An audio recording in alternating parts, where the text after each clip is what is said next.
ब्रह्मा जी कहते हैं, मुने महेश्वरी देवी ने अपने पुत्र गणेश से यूं कहकर उसे नाना प्रकार की वस्तुएं प्रदान करके पुनः उसका अभिनंदन किया।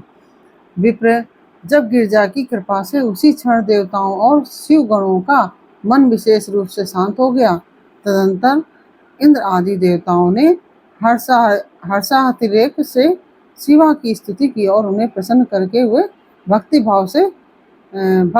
भावित चित्त से गणेश देव को लेकर शिव जी के समीप चले।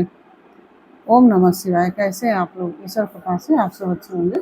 ईश्वर सब पे कृपा बनाए रखे, सबका कल्याण करे। आज हम बताने जा रहे हैं श्री शिव महापुराण के रुद्र संहिता चतुर्थ कुमार खंड का 19वां अध्याय।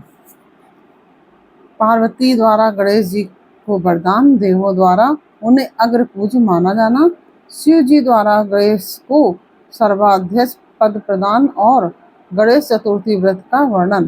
तत्पश्चात सभी देवताओं का उनकी स्तुति करके हर्षपूर्वक अपने अपने स्थान को लौट जाना।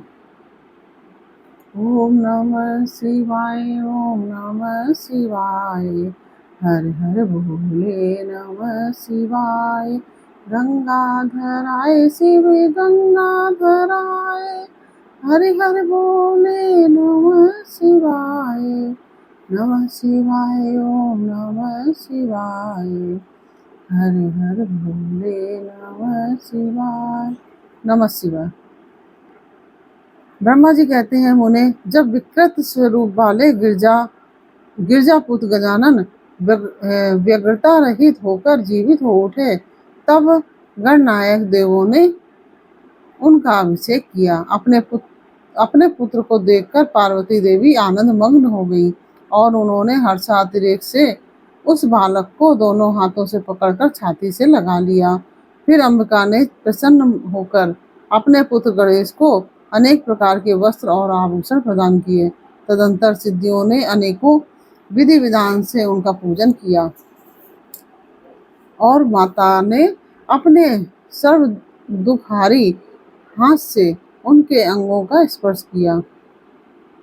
इस प्रकार शिवपत्नी पार्वती देवी ने अपने पुत्र का सत्कार करके उसका मुख चूमा और प्रेम पूर्वक उसे वरदान देते हुए कहा, बेटा, इस समय तुझे बड़ा कष्ट झेलना पड़ा है, किंतु अब तू कृतकृत्य हो गया है, तू धन्य है। अब से संपूर्ण देवताओं में तेरी अग्र पूजा होती रहेगी तथा तुझे कभी दुख का सामना नहीं करना पड़ेगा, क्योंकि इस समय तेरे मुख पर सिंदूर दिख रहा है। इसलिए मनुष्यों को सदा सिंदूर से तेरी पूजा करनी चाहिए। जो मनुष्य पुष्प चंदन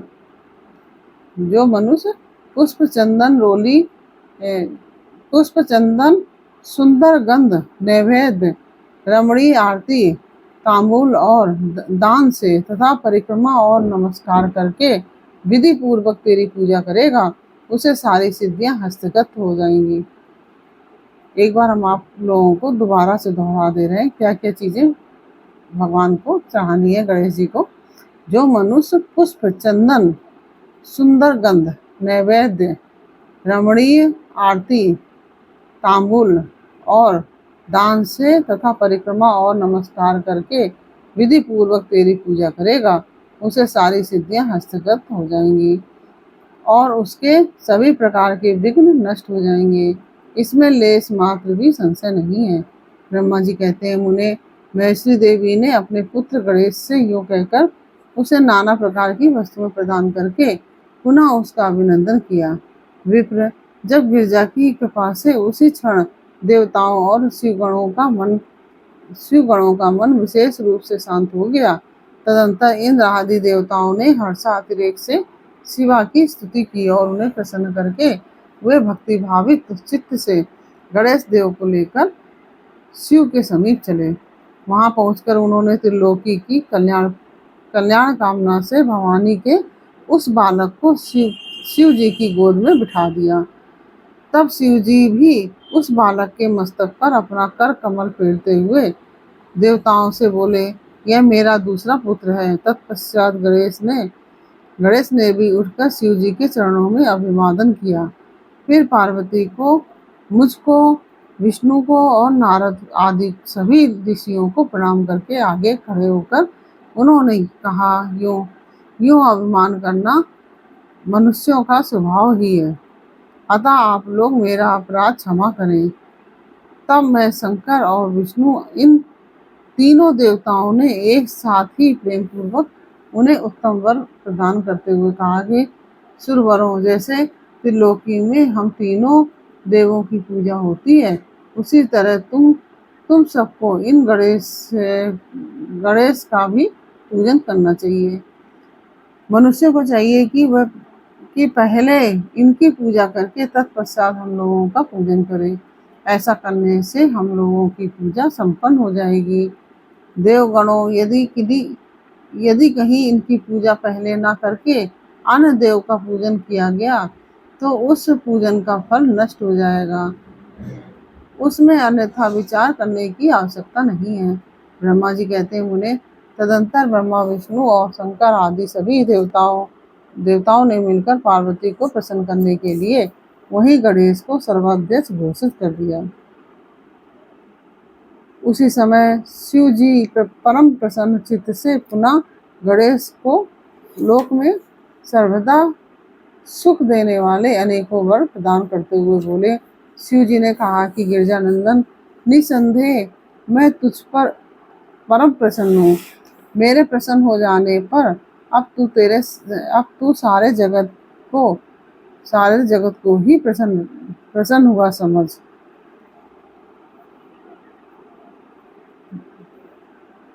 अब कोई भी तेरा विरोध नहीं कर सकता। तू शक्ति का पुत्र है, अतः अत्यंत तेजस्वी है।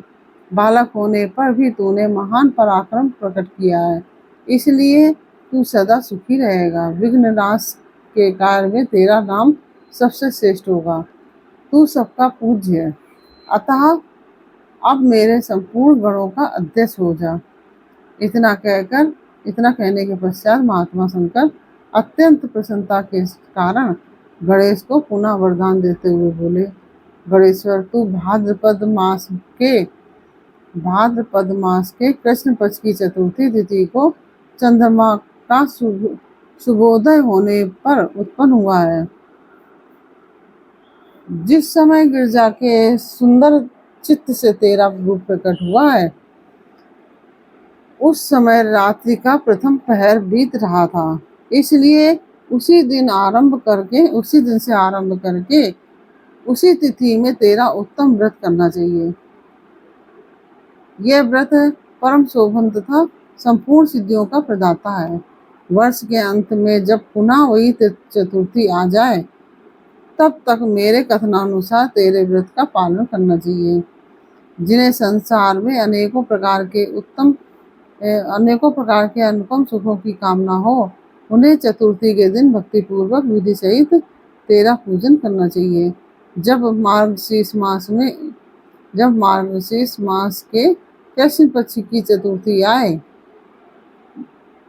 तब उस दिन प्रातःकाल स्नान करके व्रत के लिए ब्राह्मणों से निवेदन करें। पूर्वोक्त विधि से उपवास करें। फिर धातु की, मूंगे की, श्वेत मदार की अथवा मिट्टी की मूर्ति बनाकर उसकी प्राण प्रतिष्ठा करें और भक्ति भाव से नाना प्रकार के दिव्य गंधों, चंदनों और पुष्पों से उसकी पूजा करें। पुनः रात्रि का प्रथम पहर बीत जाने पर स्नान करके दूर्वा दलों से पूजन करना चाहिए।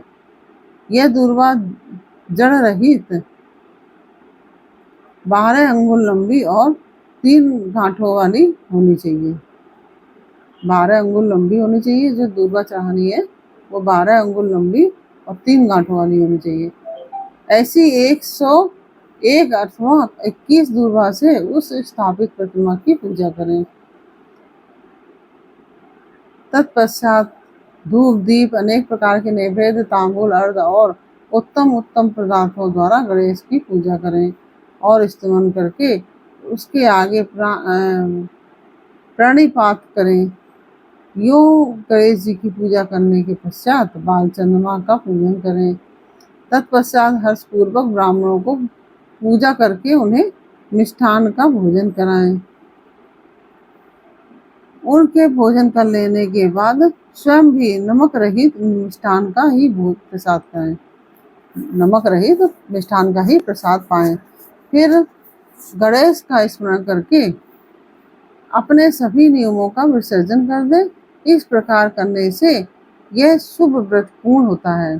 बेटा, यूं व्रत करते करते जब 1 वर्ष हो जाए, जब व्रत करते करते वर्ष पूरा हो जाए, तब व्रती मनुष्य को चाहिए कि वह व्रत की पूर्ति के लिए व्रतोद्यापन का कार्य भी संपन्न करे। इसमें तेरे आज्ञा अनुसार 12 ब्राह्मणों को भोजन कराना चाहिए। व्रती को चाहिए कि वह एक कलश स्थापित करके उस पर तेरी मूर्ति की पूजा करे। तत्पश्चात वेद विधि के अनुसार वेदी का निर्माण करके उस पर अष्टदल कमल बनाए। फिर उसी पर धन की कंजूसी करके अष्टदल कमल बनाए, फिर उसी पर धन की कंजूसी छोड़कर हवन करें। पुनः मूर्ति के सामने 2 स्त्रियों और 2 बालकों को बिठाकर विधि पूर्वक उनकी पूजा करें और सादर उन्हें भोजन कराएं। रात में जागरण करें। प्रातःकाल पुनः पूजन करके पुनरागमन के लिए विसर्जन कर दें। पुनरागमन के लिए विसर्जन कर दें। बालकों से आशीर्वाद ग्रहण करें, स्वस्ति वाचन कराएं और व्रत की पूर्ति के लिए पुष्पांजलि निवेदित करें। फिर नमस्कार करके नाना प्रकार के कार्यों की कल्पना करें। इस प्रकार जो इस व्रत को पूर्ण करता है उसे अभीष्ट फल की प्राप्ति होती है। गणेश जो श्रद्धा सहित अपनी शक्ति के अनुसार नित्य तेरी पूजा करेगा, उसके सभी मनोरथ सफल हो जाएंगे। मनुष्यों को सिंदूर चावल, केतकी पुष्प आदि अनेकों उपचारों द्वारा गणेश्वर का पूजन करना चाहिए। यूं जो लोग नाना प्रकार के उपचारों से भक्तिपूर्वक तेरी पूजा करेंगे, उनके विघ्नों का सदा के लिए नाश हो जाएगा और उनकी कार्य सिद्धि होती रहेगी। सभी वर्ण के लोगों को, विशेषकर स्त्रियों को यह पूजा अवश्य करनी चाहिए तथा अभ्युदय की कामना करने वाले राजाओं के लिए भी यह व्रत अवश्य कर्तव्य है। व्रती मनुष्य जिस जिस वस्तु की कामना करता है उसे निश्चय वह वस्तु प्राप्त हो जाती है। अतः जिसे किसी वस्तु की अभिलाषा हो उसे अवश्य तेरी सेवा करनी चाहिए। ब्रह्मा जी कहते हैं, मुने, जब शिव जी ने महात्मा गणेश को इस प्रकार वर प्रदान किया, तब संपूर्ण देवताओं, श्रेष्ठ ऋषियों और शिव के प्यारे समस्त गणों ने तथास्तु कहकर उसका समर्थन किया और अत्यंत विधि पूर्वक गणाधीश का पूजन किया। तत्पश्चात शिव गणों ने आदर पूर्वक नाना प्रकार की पूजन सामग्री से गणेश्वर की विशेष रूप से अर्चना की और उनके चरणों में प्रणाम किया। मुनीश्वर, उस समय गिरजा देवी को जो आनंद प्राप्त हुआ उसका वर्णन मेरे चारों मुखों से भी नहीं हो सकता। तब मैं उसे कैसे बताऊं। उस अवसर पर देवताओं की दुंदुभियां बजने लगी, अप्सराएं नृत्य करने लगी, गंधर्व श्रेष्ठ गान करने लगे और पुष्पों की वर्षा होने लगी। इस प्रकार गणेश के गणाधीश पद पर प्रतिष्ठित होने पर वहां महान उत्सव मनाया गया। सारे जगत में शांति स्थापित हो गई और सारा दुख जाता रहा। नारद शिव और पार्वती को तो विशेष आनंद प्राप्त हुआ और सर्वत्र अनेक प्रकार के सुखदायक मंगल होने लगे। तदंतर संपूर्ण देवगण और ऋषिगण जो वहां पधारे हुए थे, वे सभी शिव की आज्ञा से अपने अपने स्थान को चले।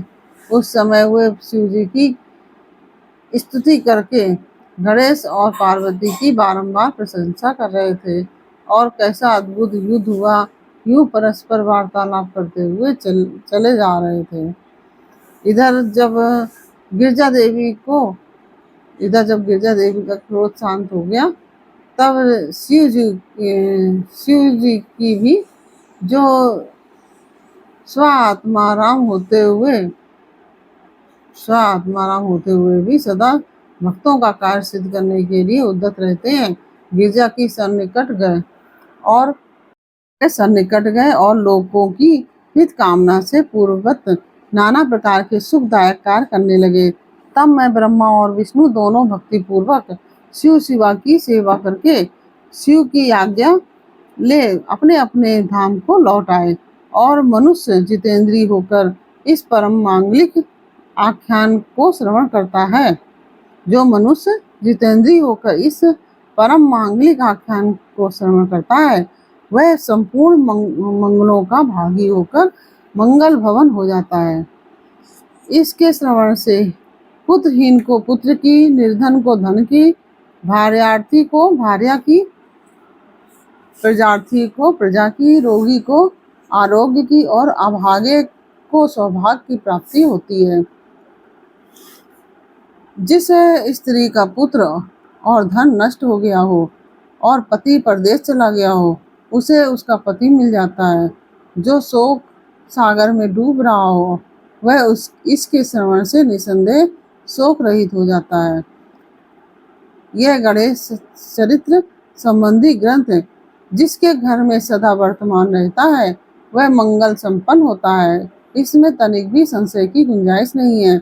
जो यात्रा के अवसर पर अथवा किसी भी पूर्ण पर्व पर इसे मन लगाकर सुनता है, वह श्री गणेश जी की कृपा से संपूर्ण अभीष्ट फल प्राप्त कर लेता है। इस प्रकार से यह 19वां अध्याय पूर्ण हुआ। यह अध्याय आपको कैसा लगा, यह हमें कमेंट बॉक्स में अवश्य बताइए। अच्छा लगा हो तो वीडियो को लाइक शेयर अवश्य कीजिए। कमेंट में ओम नमः शिवाय अवश्य लिखिए।